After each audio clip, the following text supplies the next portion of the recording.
Hi, I am so excited you guys are here because today I have a special treat.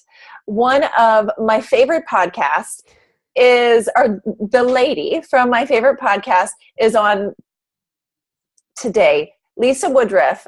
She is a professional organizer, productivity specialist, and author of The Mindset of Organization. Take back your home one phase at a time. Lisa believes that organization is not a skill you are born with, but a skill that is developed over time, which is a good thing for me. And that it changes over seasons. Lisa has helped thousands of women reclaim their home and finally get organized through her practical tips, organization, and humor through her blog, and my favorite, her podcast, Organize 365. I actually stumbled upon Lisa a few months ago through a different podcast that I listened to called Biz Chicks. And I loved her practical approach to organization because I love all things simple and doable. And so I scurried over to her podcast and I listened to probably like 5 in one day. And she has such a great way of explaining things and making it really down to earth. And it's never anything that is too over the top. So I'm really excited for Lisa to talk about her expertise and really give us some actionable steps. Something else that speaks to me about what Lisa talks about is that organization is really a mindset. It is not all about the steps that you have to take. And that is very much my approach to the work I do with my clients. Like the eating right and the exercise and the this and the that, that's all great, but you really have to work on what is going on here. So this is going to be super awesome. So welcome, Lisa. I'm so happy you're here. Wow, Sally, thank you so much. I'm so glad I'm here too. Well, so just getting started, I would love for you to tell us kind of how you got into the organizing biz. So I was one of those born organized people. My mom could go shopping at the department store and put me on the floor and I would sort buttons from a button box. I mean, these children don't exist anymore. My nephew's one of them, though. Actually, he is like puts his cars in order. Yes, it's awesome. And so I see order in everything. Like when I see words on a billboard, I divide them by numbers and see if they're even. I'm a math person, I'm a logical person, I'm analytical. And I thought you were either born organized or you weren't born organized. And those poor people who weren't, oh, well, I guess you're going to just have to live in chaos and clutter. And, I'm just born organized. So I could come do it for you. And so as a teenager, I would organize all the parents that I babysat for. And then when I had babies, we would go on play dates and the moms would play with the kids and I would organize the pantries. Would you really? Yes. So everybody was like, okay, play date at my house and we're going to do it in my child's bedroom today. And I'm like, yes. And I'd be organizing the closets. I'm like, take care of my kids. And I was the teacher, preschool, elementary. I've taught every grade from 4 years old to 8th grade. Wow. So I know a lot about kids and I could get kids organized and I could get them to learn. And my motto as a teacher was that every child can learn. A child cannot fail. Only a teacher can fail to teach. Mm-hmm. And so I would, if I had to teach a math lesson 8 different ways, I would do it so the child could learn the concept. Well, when I quit teaching and I was home with my kids and I was being hired to organize people's houses, but I still didn't realize I was a professional organizer. Mm-hmm. I realized that the people who I was organizing, because of the way I was doing it, because I'm a natural teacher and analytical person, they were finishing their projects without me. And not only that, they were organizing their friends, and some of them even launched their own professional organization businesses. Wow. And then I was like, oh, you can learn that skill. And I was like, oh, well, if you can learn it, then I need to teach it to everyone, because so many women, especially in the United States, feel like they are less than if their house is not organized. They feel judged if they can't have people over. They don't know how to learn the skills of organization. They either weren't taught to them, or more likely, at some point in their life, they were organized. They were an organized child, or they were organized when their babies were little. And now they're 60 years old and they can't figure out why they can't organize a house when they have all day to do it. And all the money and resources in the world, but they just can't do it. And it's because I figured out that organization changes for a woman, especially in the United States, 4 times in her lifetime. Interesting. Okay. Tell us more about that. So when you're a child, until you're 18, 21, whenever you leave your parents' house, all you're responsible for organizing is your bedroom. And starting at the age of 9, I like girls and boys to call that their mini apartment. Like, they are responsible for it and treat it like their little first dwelling. And then from 20 to about 35 to 40, you're in the accumulation years. And that's when you're accumulating jobs and spouses and houses and babies, and all of the things that you're going to accumulate usually happen in your 20s and 30s. And then you turn 40 and it's awesome. All of a sudden, you don't care what everybody else thinks anymore. Like, you do. I mean, you respect other people. Right. You no longer have that influence over you and what you're going to do in your home. You have this confidence. And you know that you were created to take care of the spouse and children and house and responsibilities that you have.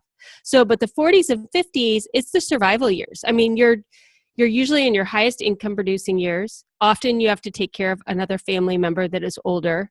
If you have children, often they are in grade school, middle school, high school. You're launching them. It's very expensive. You're in your car a lot. And then when the last one goes away. You say that like you have experience. And I am like, as I was racing to get on this call, and as soon as I have to go pick up a kid from exams, I'm like, okay, like, we have this 55 minutes. Can you do it, Sally? And then, ironically, the last one goes away to college, and all of a sudden you have all this time. So you're in the downsizing phase, but you look around your house, and a lot of the stuff in your house isn't yours. So you can't even make the decisions. Your kids have left their stuff. Your husband doesn't want to get rid of his stuff. You have deceased family members' items. You have those photographs and memorabilia that you put off till someday when you were going to have time to do it. And now you have the time and you're like, I don't even know where to start. That's going to take a whole year. Like, I think I'm going to go out with my friends. And so each different phase has different demands on your time, different income opportunities, and just a different perspective of how you look at your house and look at your stuff. Such an interesting way of looking at it, because most people think that it's just one way. Just get rid of your stuff, go minimal, blah, blah, blah. But we all, and that's, I guess, where when I see other organizational things, I always feel so overwhelmed because it doesn't fit my lifestyle with little kids and rushing around and toys downstairs. Like you always say things about a magazine house. And I don't have that, by the way. Yeah. Well, and I think nobody does. And you were talking earlier about people not wanting to invite friends over because we have, I feel like, this perception between real life and Instagram or Better Homes and Gardens or whatever. And that is such a huge gap. And people think that, and so they limit their activity, their friends, their kids' friends, all of those things because they feel like they fall into that gap. But you say that it is not about totally overhauling or making a magazine house. It is about being comfortable. Yes, and everybody has a different level of clutter that they like. You know, the eclectic personality would feel totally violated in a minimalist household, and a minimalist type person doesn't even want to put up a Christmas tree. You know, I mean, like, that just stresses them out to no end. They'd like the Charlie Brown tree, thank you very much, for exactly 3 days. Obviously, I'm making over generalizations, but knowing what kind of person you are. There's also, I equate it to getting out of debt or losing weight or any of these other things we're familiar with.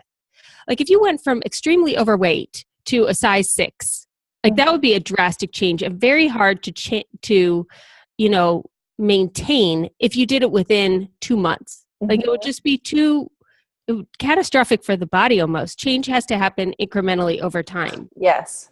And so when you do these decluttering, which step 1 is decluttering, like I'll admit it, you have to have less in order to get organized. You declutter, then you organize, and then if you do this right, you go to increased productivity, which everybody wants the productivity. Yeah. And if they declutter everything, they'll be more productive.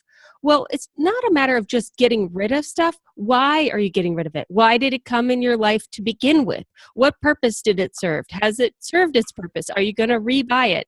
And so if we're constantly just getting rid of and then accumulating again, it's like that binge dieting, where you're up and down and up and down. But if you think about, okay, I've changed my phase of life. So we don't need little kids' toys or sippy cups anymore because I'm in my car all the time. And because I'm in my car all the time, I'm going to treat my trunk as a home office. Mm-hmm. And in my trunk, I'm always going to have my workout gear, and I'm going to have, my mail, which I call the Sunday basket, is going to live in the trunk of my car, because that way, if I'm 15 minutes early to an appointment, I could go through my mail for the week, because I don't have time to do that at home like I used to in my 20s and 30s. Mm-hmm. In my 40s and 50s, I'll find myself 30 minutes early to a meeting, and I could do those tasks. But you have to kind of rearrange the way you live, and then your stuff will fit in around that. I love that way of looking at it. So what I hear you saying is that you really have to get a good, firm understanding of yourself before you can really start making the changes stick. Yes. And I think step 1 is giving yourself grace. Like so many women come to me and they're like, what are the steps? Let's do them. Or, they listen to them. I think why the podcast is so successful, people keep saying I'm funny. I've yet to figure out why that is, but apparently you I'm are funny. Pretty funny. Yeah. You're funny. Very dry humor. And I love that. And I share a lot about my life. Like my mom is like, you share a lot on the podcast. Like, a lot. Like when she read the book, she was like, you share a lot in that book. People learn best from stories. I mean, that's why history is told through stories, is not told through to-do lists. Right, and it's that whole forgiving yourself for having gotten in this situation to begin with. Mm-hmm. And I don't care. So I told the story on the podcast, or maybe it's in an upcoming episode, about how we went through the freezer and there was this shrimp etouffee that my husband had bought for $4. As soon as he bought it, he knew he wasn't going to eat it. But of course, it's in the freezer for like 6 months. And then finally, the other day, we threw it away. And I was like, Greg, we're not going to eat it. It was $6. It's over. Let's just get rid of it. Because every time you open the freezer and you see it, you think, oh my gosh, I spent $6 on this thing. Why did I do that? How come I cannot be perfectly efficient with my grocery shopping? Like, guilt free, throw it away, move on. Like, stop beating yourself up over every decision you've ever made in your life. Mm-hmm. Yeah. Well, and so you talked about, so step number 1 of your plan is all about decluttering. Mm-hmm. And so I would love to talk a little bit about that because that was such a powerful step for me. Like I am really organized in certain areas of my life, like my food. I mean, obviously I'm a dietitian, like my food, what I eat, what my family eats, grocery shopping, my schedule, I'm pretty organized in, but my house, I feel like is constantly there's stuff. And so about 6 months ago, I went through and I got rid of so much stuff, and it was so liberating. I can't even tell you how cathartic it was. And you have a really great method of doing that, how you pull things out and you lay it on the bed. And so can you tell people like step number 1, 2, 3, 4, 5 of decluttering? Okay. Or I always do things. Sorry. I'm sorry. I have 5 steps and they're not in front of me. I just do them so intuitively. So step 1 is to decide one space. So you said your food is fine, but your house is not. Or for some people, their schedule is not. And getting organized applies to all kinds of things like blending households. Like everything is organization at its core. So step one, you pick one area. You're talking about the master closet. Yeah. Step two, once you get in the master closet, you just go to one area, like just your tops. Now, the key to decluttering is to not start organizing. Like you're not going in there and putting all the tops together and all the bottoms together. No, we're not organizing. We're not pulling down all the racks and redesigning the closet. We're just decluttering. So you're going to get all of your shirts. The key to doing a good job decluttering is to take whatever you're organizing out of the home it lives in. So all the shirts have to come completely out of the closet and go on the bed, and you go through each one individually. Ideally, try them on, but if you can't, okay, fine. Hold them up. Once they're in your bedroom and you're looking at them, you go, oh, that one does have a stain. Or, oh, you know what? Last time I wore that, it was too revealing. I didn't feel comfortable. I'm probably never going to wear it again. Mm-hmm. And you will get rid of 20% more at least when you do it on your bed than if you just slide them down the closet and go, oh, nope, that's okay, that's okay, that's okay. Up, that one can go. You'll get rid of a lot more. So the test is do it. Go in the closet and do it this way. Then pull all the ones you wanted to save and put them on your bed. And I bet you'll get rid of more. So that is so interesting. I actually have a question, and I hear this a lot. I work a lot with women who are wanting to transform their bodies and lose weight. And so many of them focus on clothes or keep old clothes. One, they keep old clothes that they used to fit in, yes, that are sometimes like 5-10 years old. And then they also keep their heavy clothes. So once they start losing weight, they don't want to get rid of their bigger jeans because, well, but what if? And I always tell them, like, that's a self-defeating idea. Both of those things are self-defeating ideas. What is your thought on that? I'm curious. Well, I think, especially since we just went through the Great Recession in 2008 and 2009, when I was organizing in 2005, I would say, get rid of that. We can get it another time. You know, if you need to rebuy it, rebuy it. Money is different now than it was from 2008. Mm-hmm. And things cost different amounts now. Actually, you can buy clothing a lot less expensively than you could in 2008. Like the cost of clothing has come down. So to replace and the consignment options are amazing. So you can actually replace your wardrobe for not a lot of money. Mm-hmm. However, what I find in this organizing is that as you get disorganized, as you gain weight, as you get in debt, you get overwhelmed. And because you are overwhelmed, it usually causes you to go into debt or not have as much income. As you get organized, your income goes up and your choices go up. But often when people start organizing, they're very overwhelmed. They don't have money to throw at this possibility. They're trying to get order in their life. And so what I would say is, if at all possible, even if it's just laundry baskets, take the clothes that are not the right size out of the closet. Preferably, I'm clothes that are bigger than me and clothes that are smaller than me. You could separate them and put them in a storage room if you have one. Mm-hmm. And only have in the closet what fits now. Like the idea is that you can walk in your closet, pick anything up, put it on, walk out, you feel great. Mm-hmm. That is the goal. It takes 3 years to get that way. And I have a friend who always says, stop telling people that. Well, I tell people that because you don't want to hear that you can get out of debt overnight. Like it takes time and it's a process. So step one is realizing you have 3 different sizes of clothing and separating that clothing out. Step 2 is to go through the clothing that actually is your size and decide which of those things really look and feel great on you, getting rid of a couple and putting a couple back in that are different.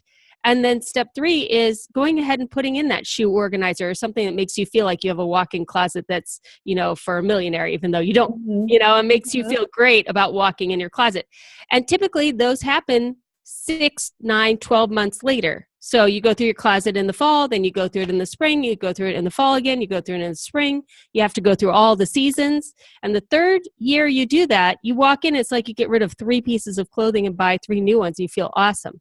It does not happen immediately. You cannot go from having all the clothes in your closet to the 20% you actually wear overnight. It's too big of a jump mentally. It's shocking. Yeah. Yeah.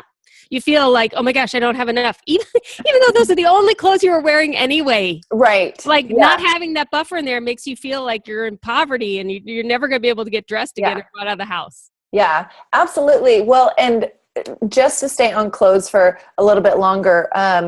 something that when I got rid of things, and I don't know if this was a holdover from like high school or what, but I started thinking, well, if I only have 4 shirts that I wear, then I'll have to wear them.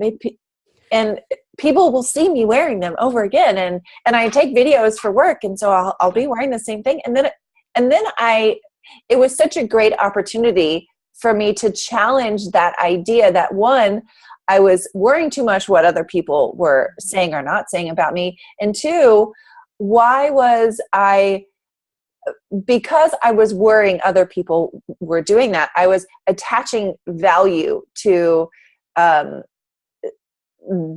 the idea of money, because like not having clothes to wear every day is related to money. So it gave me so much insight into kind of why I was doing things, because I got a little bit uncomfortable, which is at the core, the beauty of personal growth is that it affects so many different areas. Like you were saying about, I wrote it down about how when you, I always say nothing happens in a vacuum. And so, or nothing happens, how we do anything is how we do everything. And so being overweight or doing things that support being overweight are some of the same things that support being disorganized or having debt or whatever. And so pushing yourself in some of those areas creates so much discomfort that allows you to dig deep.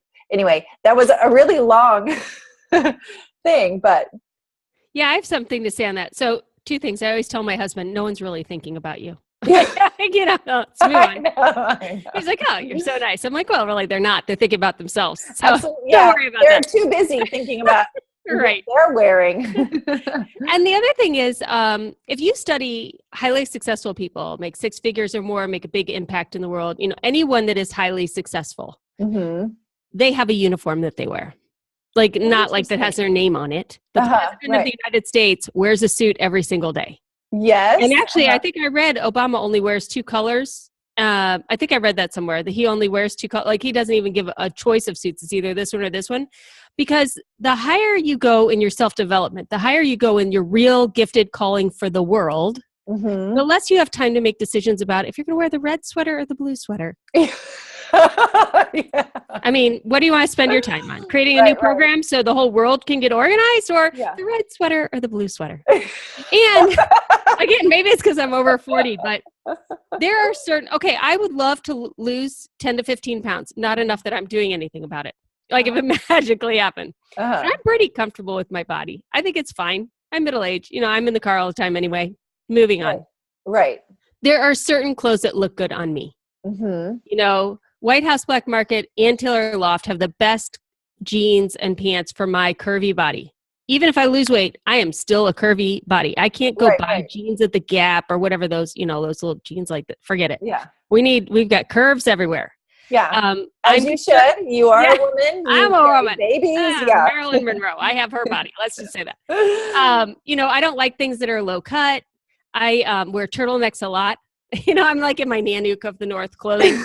I feel and I look great, and I have just a few clothes in my wardrobe. Whatever I pull out of there, I am almost always going to have a turtleneck on in the winter. And I am always going to have a jacket or sweater year round because I'm always freezing. So whenever I shop, it doesn't even matter what kind of top I buy. It's what kind of jacket. I like have a whole bunch of outside jackets because when I come to your house, if you don't have your house at 72, I'm not taking my jacket off. I'm going to wear it all winter long. So I learned I just buy really cool jackets. Doesn't even matter what I wear underneath.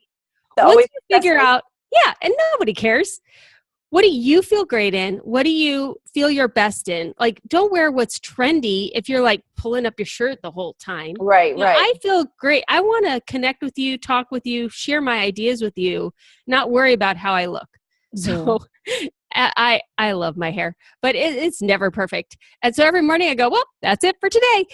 So Greg will say something about my hair. I'm like, yeah, you have to look at it. I don't. It's done. I'm done. Like, I don't worry about it. Yeah. And if you have the ability to go in your closet and say, you know what? My aunt always tell me, stop wearing turtlenecks. I love turtlenecks. It's like little hugs all day long. And so I wear them. I know it's not trendy, people. I'm not going to be in vogue. I'm going to get your house organized. So if you love turtlenecks, buy them in every color. Like if you are always cold, start buying cute jackets and sweaters that you love that go with your clothes. And the more you're comfortable with yourself and your message and connecting with people, the less you're going to care what you have on your body anyway. Yeah. Oh, yeah. Such a good way of saying that. I love it. Mm-hmm. Yeah. So then just make that. So once you figure out the things that you like, that's what you filled your wardrobe with. And then you won't need to declutter as much because you're only buying what's great for you anyway, not what the latest fashion is. Yeah. Unless that's your thing. Yeah. I like this outfit idea. I'm going to have to start, or like uniform. Yeah. I love it. Yep. A friend of mine just told me yesterday, she's like, you know what? I always wear the same thing. So I just went online and I bought more pants and I bought more shirts and now I have 5 of each. And that's when I buy my kids' school uniform, I buy 5 of everything because I only do laundry once a week. I usually do it on Wednesdays, but if I can't get to it on Wednesday, then we're safe for school for the week. Okay. Yeah. So, so we started with decluttering. Then what's the next step once you've gotten, and I want to say, go on Lisa's podcast and listen to it, and also go on her website. Episode 144 is decluttering, 145 is organizing, and then 147 will be increasing productivity. So decluttering feels awesome. People go and they declutter, and some organizers, all they talk about is decluttering. But what happens is, if you declutter and you don't go to step 2, which is organizing, then eventually you're just walking around your house trying to get more organization, and you keep decluttering and you over declutter. So you can over declutter, especially if you're following a minimalist and you're not a minimalist. And then you'll get rid of more than you want to. So if you just do one area at a time and go through all 3 steps, then it's more helpful. So you start in the closet. We've gone through every piece of clothing and we know that everything in there we want. We've decluttered everything we can. And decluttering also includes getting everything out of the closet that doesn't belong in the closet. Like, you know, everything. I don't know how it ends up in there, but it does. Yeah. So like can choose and crazy stuff. So now we have what we want in there. Now organizing, the first step of organizing is to just stand there and look at the space. Now you have the amount of stuff in there. And I'm thinking of a master closet with a spouse. So you have 2 people's clothing in there. When I did this the first time and I had really decluttered, I was able to see it would be better if my clothes were over here and my husband's were over here. So that's when everything came out and I totally rearranged where we hung our clothing. I also took out one hanging area and I put in shelving. This is where you look at and you go, okay, this would flow better if I did it differently. This is where you buy organizers. This is when I did my daughter's closet a little bit ago. She's a teenager now, so she wears all these camis and all these things that fall off the hangers. So I went out and I bought those flocked hangers because I was tired of washing all of her clothes, hanging them in her closet, and then she put them back in the laundry because they fell off the hangers, not because they were dirty. Yeah, because she's scooped. Solve the hanger problem, not the child problem. Always try to solve every problem with an object, not the person. So I did that. Or in my kids' closets, they have those standard closets where you open the door and then you have 2 shelves like this. I took those out and I took the door off the hinges. And then I put little rods here and here. So if you walk in their closet and look this way, you have shelving. And you look this way, you have shelving. And it made it like a mini walk-in closet for them. They love it. So those are really out of the box organizing ideas. But that's what organizing is going ahead and rearranging that space to meet the amount of objects you have left. That's why you have to do it after the decluttering. Don't start by buying organizers. Now is when you get to buy the organizers. Oh, we have 8,000 socks. We're going to need a giant tub. Or we only have 3 pairs of underwear. We're going to need a little tub and to go shopping. Yeah. So organizing is also about buying. Like now you realize, oh, we decluttered and you know what? The kids don't have any socks and it's October. Time to go buy socks. But when there's too much in there, you don't even know that. That is such a good tip. I have bought stuff before. Like I'm gonna really tackle this area, and then I have these boxes, and I'm like, what do I do with these boxes? Right. You have to look at the space and look at what's left, and then go look for the boxes. Very cool. So declutter, then look at the space and organize, and then step number 3. Okay, so this just came to me last month. Like this is my big aha. So love it. I love being productive. I've always been super productive.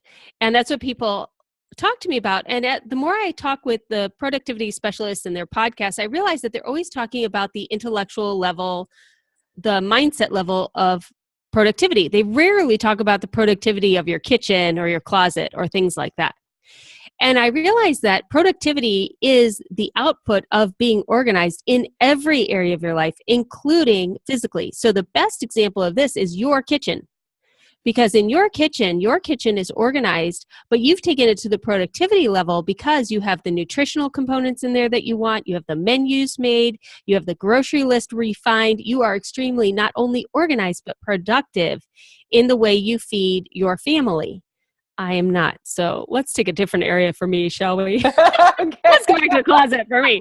I'm horrible. Everybody on my podcast knows Greg does everything food related because I'm terrible at it.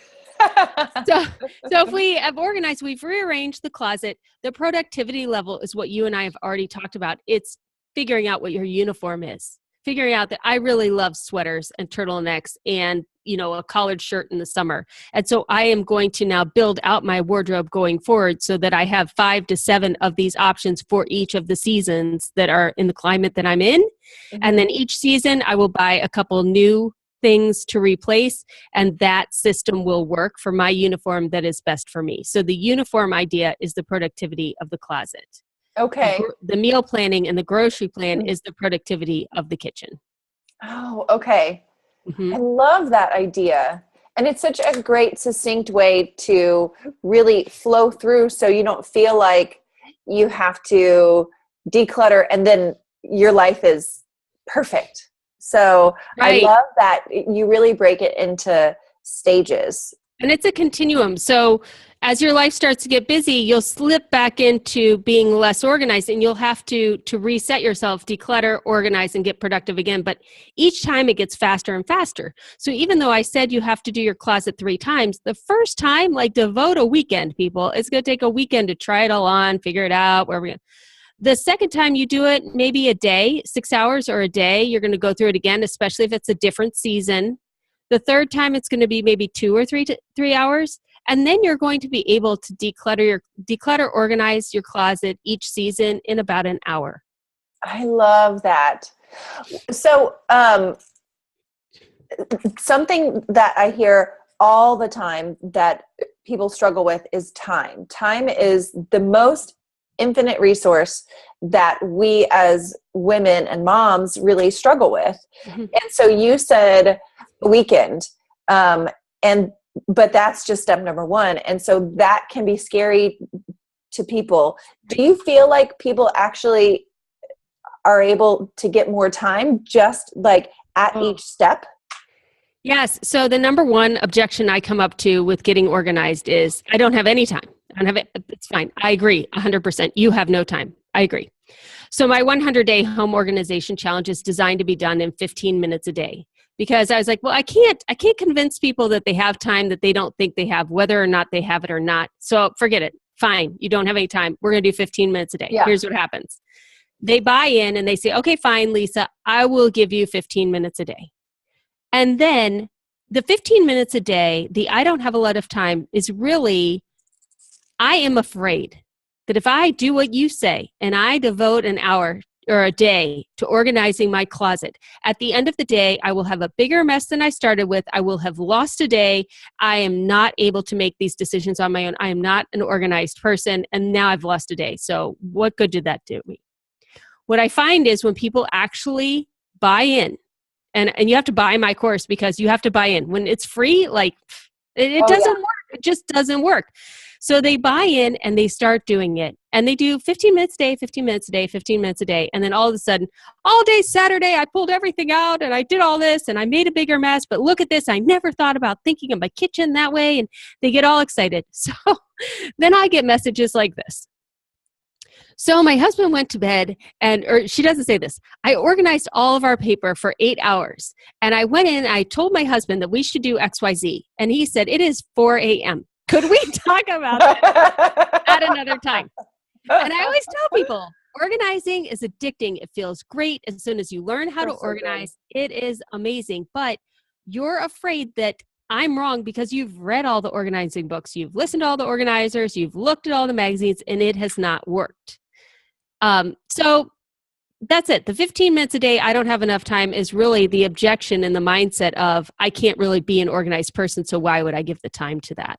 Yeah. Well, and I love that. And that actually speaks to something that I stumble up against all the time is people who have especially been dieting, like you said, people who have tried to organize and they have had these big fails. So if you give them the ability to be successful in really small increments over time, it feels so good. And you can see that you can succeed at whatever you do if you take it in a way that is palatable to you in the moment. So that is such a brilliant, I may have to do that because I have 50 minutes a day to. Well, my very first program is free. The Sunday Basket is free. Like you don't have to pay to get started with me. So the Sunday Basket is your kitchen counter clutter, all that, all your papers to do. Mm-hmm. That is a free program and you get in an email sequence. I talk about it ad nauseum. Like you cannot listen to the podcast and not know what the Sunday Basket is. And people will start it. And as soon as they start, like it works, it just flat out works. And everybody's like, oh my gosh, this is amazing. Like I never thought I could get a handle on this. And then I'll have people that'll say, well, I've been following you for 6 months, a year and a half. I haven't done the Sunday Basket yet. Then they'll do it. And they're like, oh my gosh, why did I wait? Yeah. And it's this mental block of I can't get organized, but you can get organized. And it's just a matter of trying again. Yeah. Getting started. Awesome. Okay. So, that is the perfect place to kind of wrap things up. So, so it sounds like the best place to start to really follow you and really incorporate your tips is to go to your website and start the Sunday Basket, and then really start listening to Lisa's podcast. I'm telling you, it is awesome and so easy to implement. And also she has a really great book, Mindset of Organization. Where can people find it? I will actually put a link on the underneath this, but where can people find that book? So the Mindset of Organization, Take Back Your House One Phase at a Time is available on Kindle, Audible, and through Amazon as a paperback book, or you can buy it through my Etsy store and I'll send you a signed copy. Or coming up in the spring, I'm going to be launching book talks where, if you have a book group that reads a book, I'm going to come up with questions, that a teacher's guide that goes with it. But basically that book explains it is not how to get organized. It is the mindset of organization. And I explained to you what it's like to get organized in all 4 phases of life that I talked about earlier, and specifically the memorabilia and memories that you have in each of those 4 phases, because organizing your closet, everybody can talk about that. The thing that rarely gets talked about and really trips people up is what do you do with your childhood clothes, the baby clothes from your children, your parents' possessions. Those are the things that are in the mindset of organization, really understanding the 4 phases of life and how we accumulate and process through memorabilia and memories. Wow. Okay. Very cool. Cool. Okay. So where are you most often? Where can people talk with you? Twitter, Facebook, Instagram? Like, where do people start following you? So I check all of those daily, but I have a Facebook group called Organize 365. And if you just go to organize365.com/Facebook, you'll be able to get right in. Very cool. I will have all of these links below. So they can just click and get to where you are. So thank you, Lisa. This has been an amazing experience, and I want to acknowledge you for how good you are at explaining all of these really complicated and very overwhelming things. So your brilliance is definitely seen by me and everyone else. So thank you again. Oh, sorry, go ahead. I was going to say, I really, my mission is to help everyone know that they can get organized. And so I think all the time about how to break it down and make it easier and more doable for everyone. So thank you for saying that. Yeah, you do a wonderful job. So thanks again, Lisa. And we will see you on the podcast. Thanks, Sally. Bye.